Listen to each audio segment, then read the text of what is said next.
nikah pengen punya anak nggak? Pengen.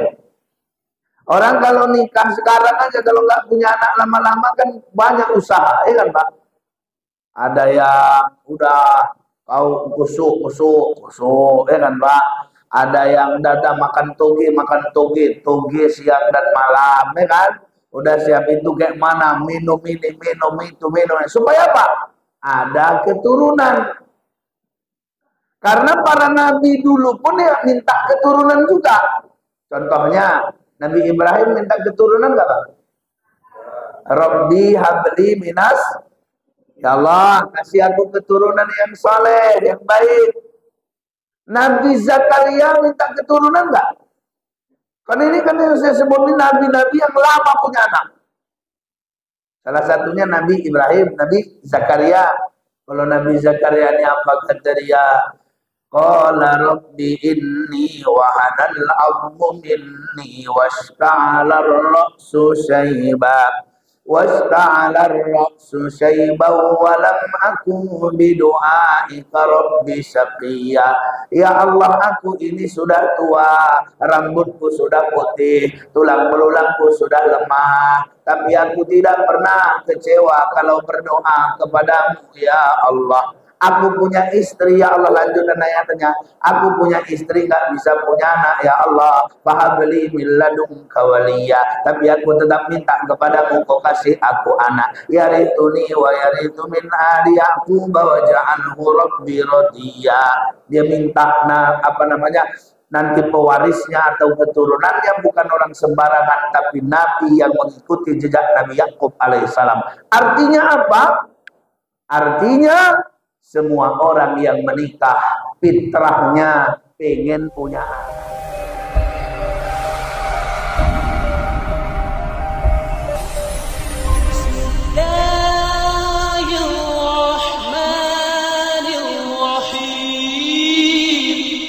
Bismillahirrahmanirrahim. Assalamualaikum warahmatullahi wabarakatuh.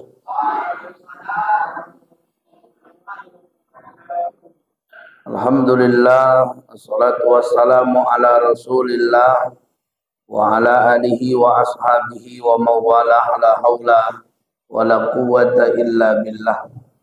Sama-sama kita hormati, kita muliakan Ketua BKM kita, yaitu Bapak Ustaz Aris Asab SPD.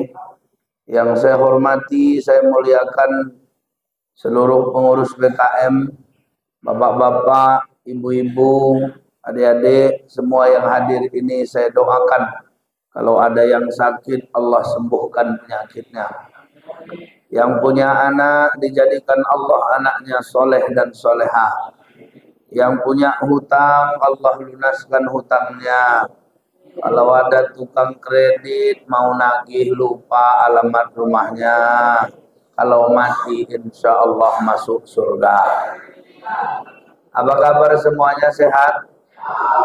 Alhamdulillah, bersyukur kita kepada Allah. Salawat dan salam kepada Nabi kita Muhammad sallallahu alaihi wasallam. Allahumma salli ala sayyidina Muhammad wa ala ali sayyidina Muhammad. Marilah kita awali kajian kita pada kesempatan ini dengan sama-sama bersolawat kepada Nabi sallallahu alaihi wasallam. Salatullah, salamullah ala Taha Rasulillah. Salatullah, salamullah ala Yasin Habibillah. Semua salatullah mullah ala Taha Rasulillah. Salatullah, salamullah ala yasin habibillah. Mudah-mudahan kita semua mendapatkan syafaat Nabi di yaumil mahsyar nanti. Amin ya rabbal. Bapak Ibu yang dimuliakan Allah, hari ini kita melanjutkan kajian rutin kita dari kitab Sirah Nabawiyah. Jadi rupanya yang lalu telah kita bahas tentang pernikahan Nabi dengan Sayyidah Khadijah. Betul kan Ustaz? Pernikahan paling romantis, pernikahan paling setara, nasabnya sama-sama mulia, bertemu pada saat itu di beberapa tingkat saja di atasnya. Muhammad bin Abdullah, Abdullah bin Abdul Muttalib, Abdul Muttalib bin Hashim, Hashim bin Abdul Manaf, Abdul Manaf bin Qusay, Qusay bin Kilab, Kilab bin Murrah, Murrah bin Ka'ab, Ka'ab bin Lu'ay, Lu'ay bin Ghalib, Ghalib bin Fihr, Fihr bin Malik, Malik bin Nadar, Nadar bin Kinana, Kinana bin Huzaimah, Huzaimah bin Mudrika, Mudrika bin Ilyas, Ilyas bin Mudar, Mudar bin Nizar, Nizar bin Ma'at, Ma'at bin Adnan. Ini kan rata-rata.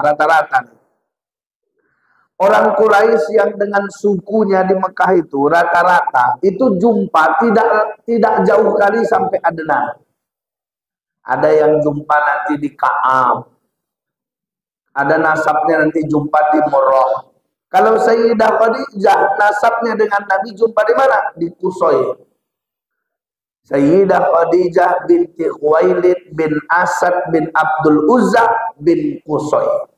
Muhammad bin Abdullah bin Abdul Muttalib bin Hashim bin Abdul Manaf bin Qusay. Jadi mereka dari segi nasab setara, kedudukan kemuliaan juga begitu sama, maka pada saat itu kata orang, ini pernikahan paling setara, sekufu dan mulia.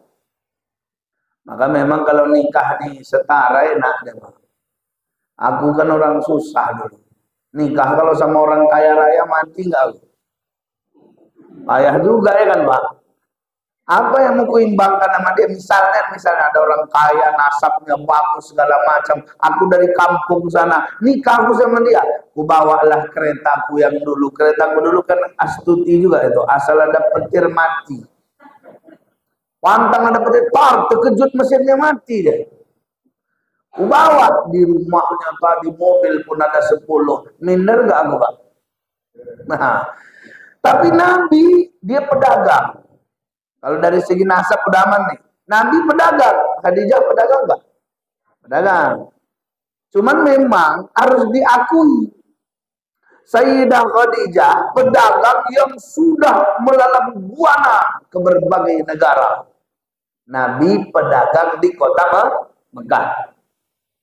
Tapi sebelum menikah dengan Khadijah, Nabi sempat menjadi mitra dagangnya. Mitra ini setara deh Mbak. Aku yang ngasih modal, kau yang jalankan, nanti kita bagi hasil. Begitu. Maka ketika mereka menikah, pedagang kaya raya menikah dengan mitra dagangnya, dan mitra dagang itu adalah Rasulullah Sallallahu Alaihi. Maka pada saat pernikahan ini udah pasti ada kenyamanan, ketenangan. Orang sekarang kan nikah cuman modal karena cantik, betul? Kalau udah cantik, semangat dia nikah. Pantun-pantunnya pun keluar dari WA. Ku tanam tebu, ku tunggu ruas. Ku kirim surat, ku tunggu balas. Kalau adik pandai melukis, lukis saja si ikan hiu. Kalau adik pandai berbahasa Inggris, apa artinya I love you? Sana gunung, sini gunung. Tengah-tengah telaga biru. Sana bingung, sini bingung. Kita berdua menanggung rindu. I love you, oh my darling. Celana satu diambil maling, kan? Gunung akan kudaki, lautan ku seberangi, paret ku lompati, jembatan aku titi demi membuktikan cintaku kepadamu. Kalau kamu tidak percaya, belahlah dadaku. Orang sekarang kayak gitu Pak. Masuk lagu tuh sikit. Teria dan pangkal pal rotahe. binteri nazagi nasotahe aksar tanhai mento je pukare nazore dil pe chale hare hare hare. Ada kan? Habis itu nikah 2 bulan 3 bulan udah nggak cocok, perang besar nih. Berarti apa? Nikah itu yang dicari apa? Sakinah. Litaskunu ilaiha wa ja'ala bainakum mawaddatan wa rahmah. Pernikahan itu supaya apa? Timbul ketenangan, saling mencintai, saling berkasih sayang. Maka nanti rumah tangga yang paling tenang, paling berkasih sayang, itu adalah rumah tangganya Rasulullah Muhammad sallallahu alaihi. Saya tanya dulu, orang nikah pengen punya anak nggak? Pengen? Orang kalau nikah sekarang aja kalau nggak punya anak lama-lama kan banyak usaha, ya kan Pak? Ada yang udah kau kusuk, ya kan Pak?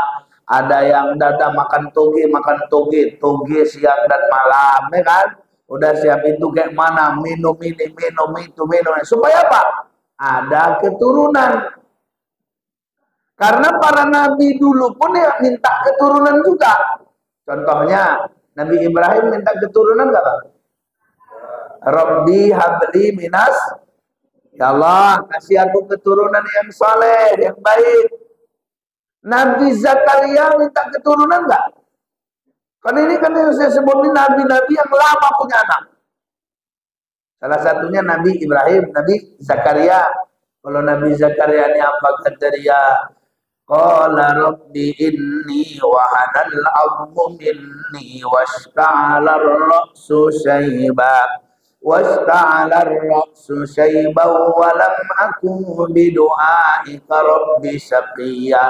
Ya Allah, aku ini sudah tua, rambutku sudah putih, tulang belulangku sudah lemah, tapi aku tidak pernah kecewa kalau berdoa kepadamu ya Allah. Aku punya istri ya Allah, lanjut dan ayatnya.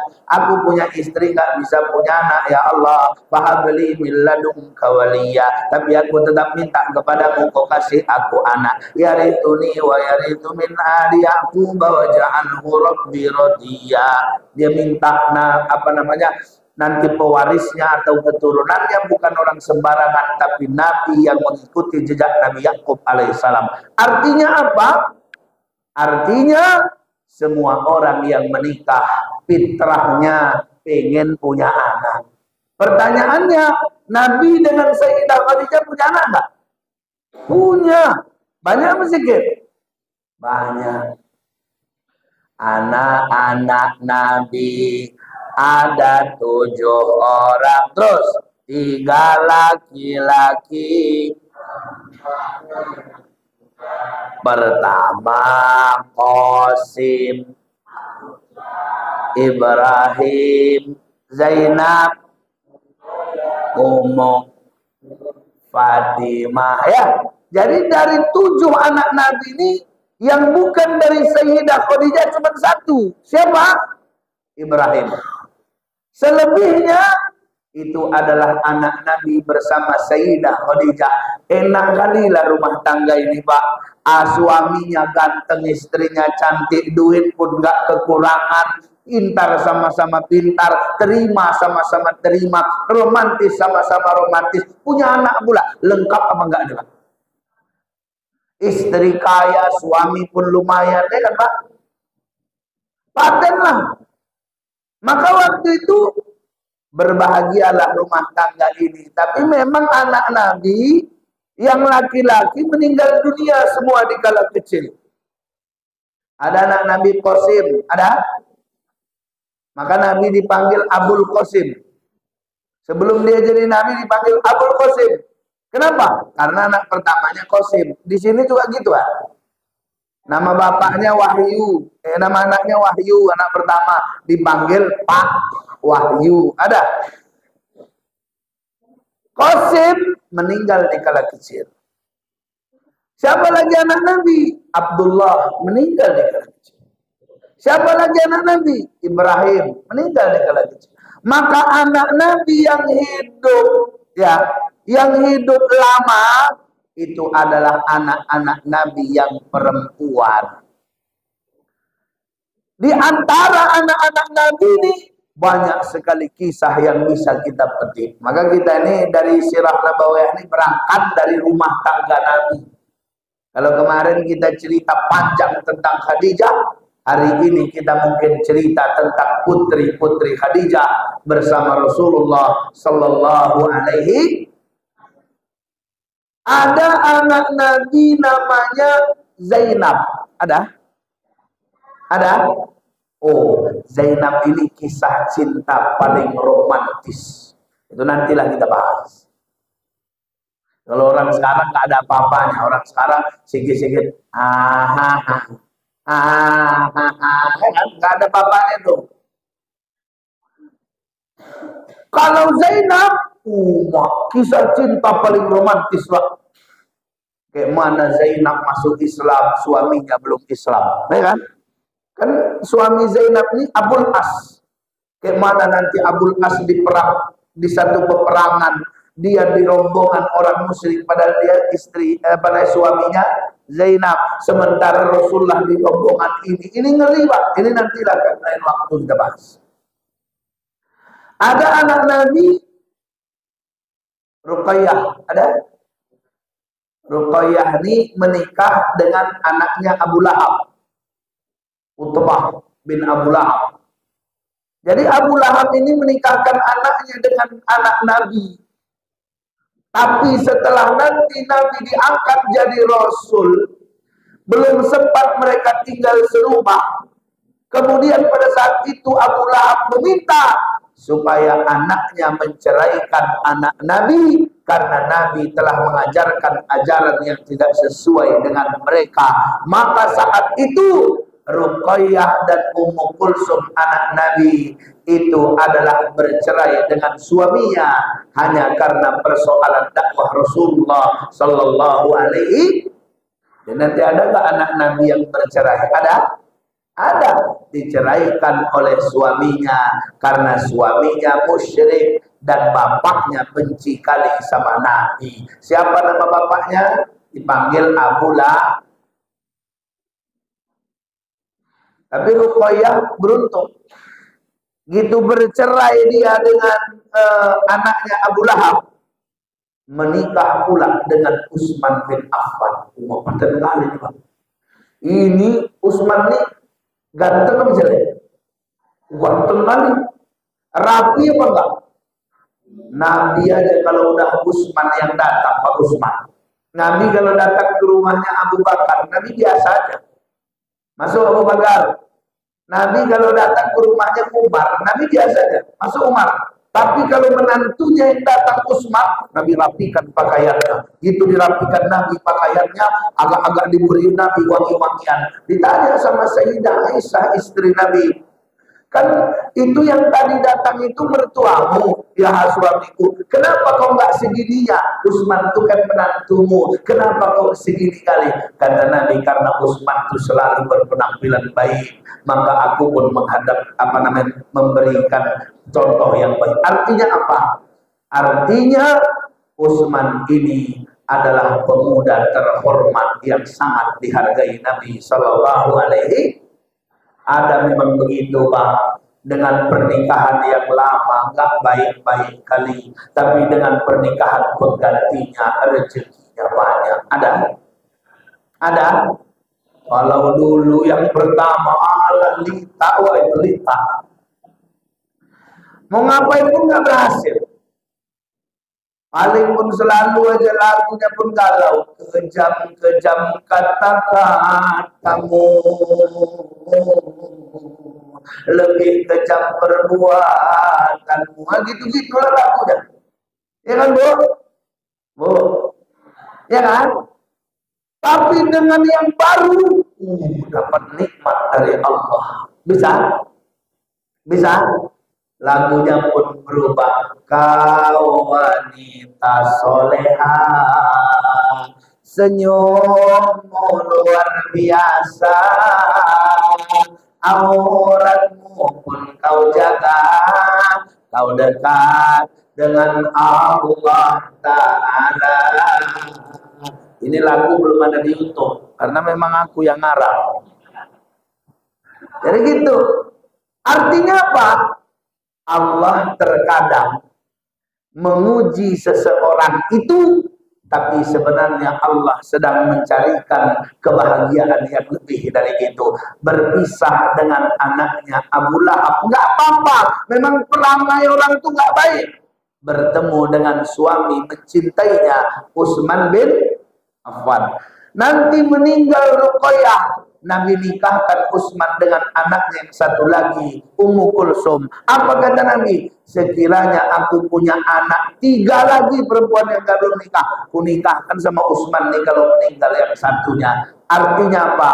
Utsman memiliki keutamaan dibanding yang lain karena dia adalah Dzunurain, pemilik 2 cahaya, karena pernah menikahi anak Nabi Sallallahu Alaihi.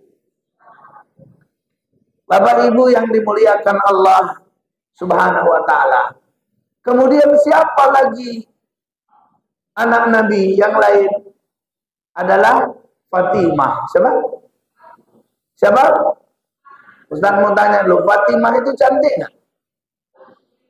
Wanita paling cantik saat itu adalah Sayyidah Fatimah. Hebatnya Fatimah ini, dia adalah orang yang Allah anugerahi apa yang ada pada ibunya dan apa yang ada pada ayahnya, dari segi sifat, dari segi sikap, dan dari segi fisik.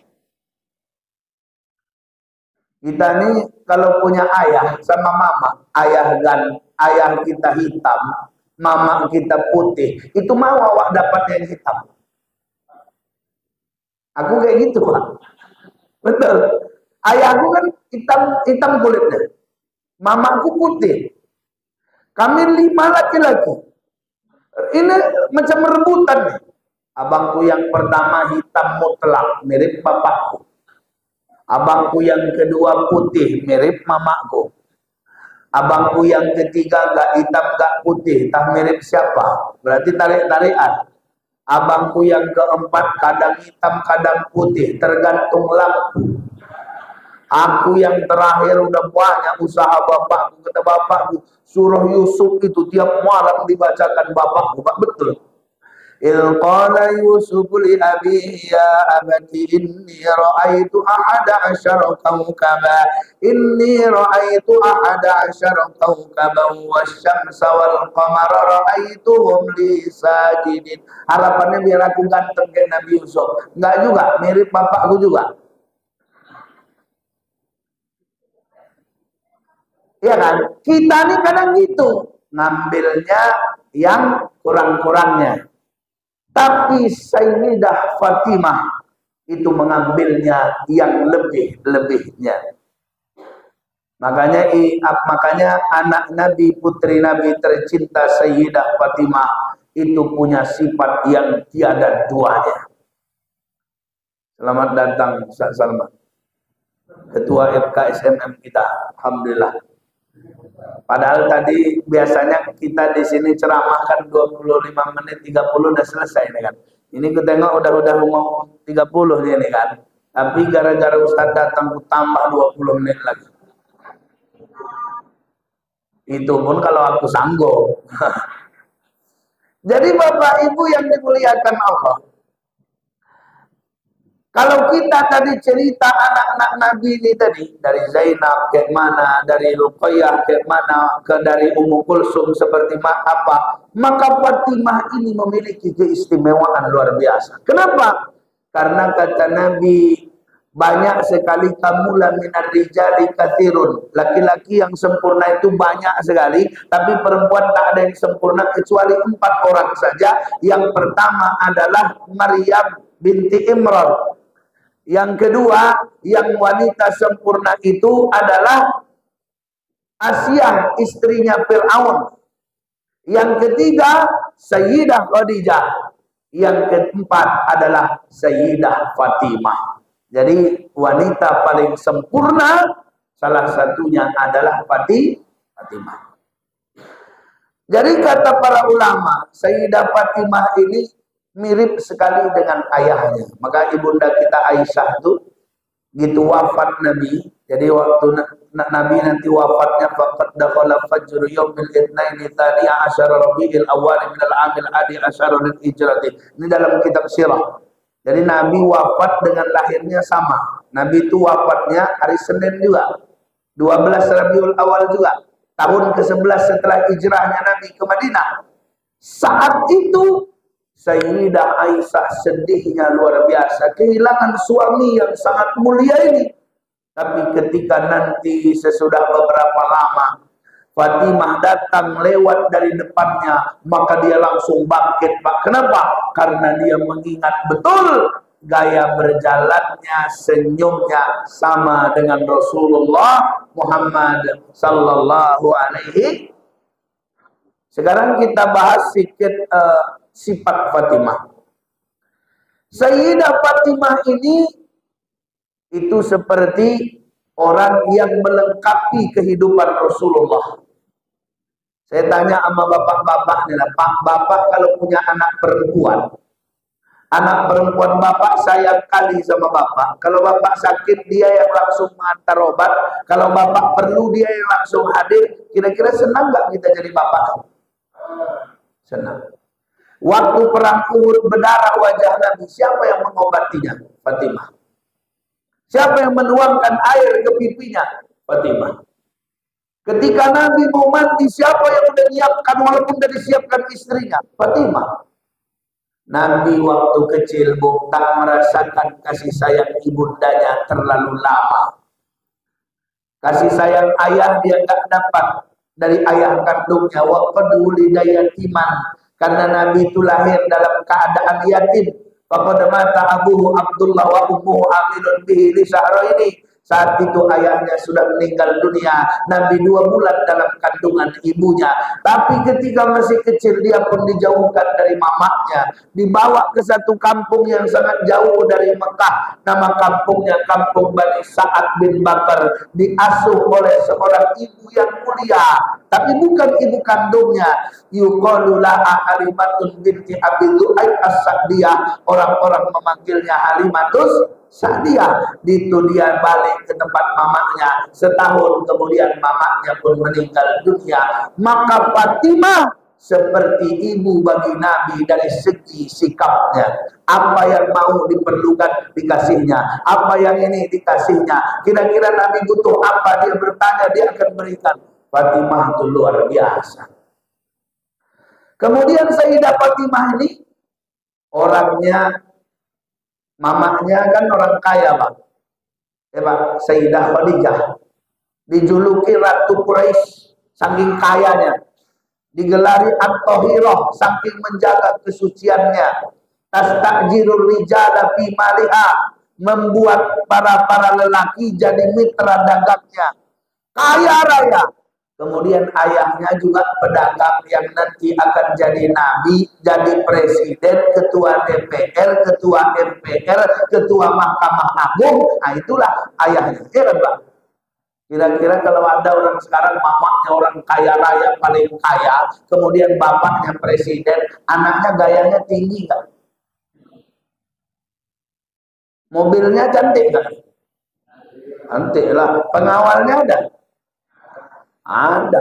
Bahkan kalau sekarang tidak usahlah kepala negara, anak kades aja bertingkah. Gaya dong. Oh bilang, jangan kencang-kencang kali. Dia Ustaz, aku anak kades. Ini Fatimah, mamanya orang paling kaya. Bapaknya orang paling berkuasa. Tapi sikap dan sifatnya sama seperti orang biasa. Dia tak pernah memilih-milih siapa kawannya. Dia tak akan segan belajar dari wanita sederhana, mungkin istri dari seorang budak yang dimerdekakan, karena Nabi menyebut wanita itu adalah wanita penghuni surga. Maka dia belajar di situ. Artinya apa? Fatimah ini luar biasa. Bahkan nanti dia menikah dengan Ali bin Abi Thalib. Ali bin Abi Thalib ini bukan kaya. Waktu kecil aja diambil Nabi, ikut bersamanya. Mamanya Fatimah yang ngasih makan Ali. Betul? Mamanya Fatimah yang ngasih makan Ali. Gitu udah besar segala macam, dia nggak kaya kayak Utsman. Kalau Utsman kekayaannya bisa ditanya lah. Dia juga tidak seperti Abu Bakar. Kalau Abu Bakar masih kaya juga. Dia juga tidak seperti Umar. Umar lumayan juga teman. Tapi dia ya nanti kerja, nanti bantu di pasar segala macam, nanti beli roti, rotinya nanti dilembutkan baru dikasih sama anak, sama Fatimah. Tapi Fatimah tak pernah mengeluh dalam rumah tangganya. Begitu lama berumah tangga, tak pernah mengeluhkan keadaan suaminya kepada orang lain. Kalau ibu-ibu sekarang mau mengeluh. Mau ibu menggosip sambil beli sayur? Mari sekarang. Hati-hatilah kalau nikah kan anak. Tengok-tengok kalian calonnya. Tengok-tengok kalian. Aku dah nyesal, aku nyesal. Kenapa nyesal Pak? Lakiku pelit, medit, bedaki, bedekut kayu laut. Kok pelit Kak? Iyalah masa dikasihnya untuk belanja di Limpul, dimintanya 45 baliknya. Orang sekarang mana tahan? Fatimah itu maaf, pernah tangannya Pak luka-luka, narik air dari sumur. Datang dia kepada Nabi Shallallahu Alaihi Wasallam. Nabi melihat tangannya luka, tapi Nabi nggak bertanya tentang tangannya. Nabi memanjakan anaknya seperti biasa ramah. Kemudian dia bilang, kan ayah udah menang perang kan ya. Banyak tawanan-tawanan itu ya kan ya. Bisa nggak satu orang untuk narik air aja di rumah untuk memenuhi kebutuhan air narik dari sumur karena tangannya sakit. Kata Nabi, iyalah nanti aku datang ke rumahmu ya. Nabi datang, dipeluknya Ali dan menantunya. Nabi malah nggak ngasih, cuma ngasih amalan kepadanya. Artinya apa? Sebegitu mantapnya. Cobalah anak kita kayak gitu. Koyak tanganku Pak. Kenapa? Ucat juga aku asik makan lontong aja. Lontong kan bagus nah. Iya Pak, cuman lontong tak berkuah Pak. Apa kata Bapak? Itu kan udah aku bilang dari dulu, jangan kau sama dia. Iya kan Bob? Betul? Betul? Ada nggak sekarang orang tua nyuruh anaknya cerai gara-gara ekonomi? Ada? Ada? Ada nggak mertua nggak lagi dia ramah dengan menantunya gara-gara ekonomi? Ada? Luar biasa. Maka Fatimah ini menjaga kehormatan suaminya sampai akhir hayatnya. Kemudian apa lagi? Menjelang wafatnya Nabi Sallallahu Alaihi Wasallam, Sayyidah Fatimah dibisiki sesuatu oleh Nabi. Saat itu Nabi memanggilnya, kemudian berbisik ke telinganya, maka Sayyidah Fatimah pun menangis luar biasa. Orang-orang kaget, kok nangis? Apa yang dibisikkan? Kemudian sekali lagi dipanggil Nabi, dibisikkan lagi ke telinganya, maka saat itu dia tersenyum. Sayyidah Aisyah pun pada saat itu penasaran. Kata ibunda kita Sayyidah Aisyah, apa yang dibisikkan oleh Nabi kepadamu wahai anakku? Padahal tidak ada pernah kulihat jarak antara kesedihan dengan kesenangan.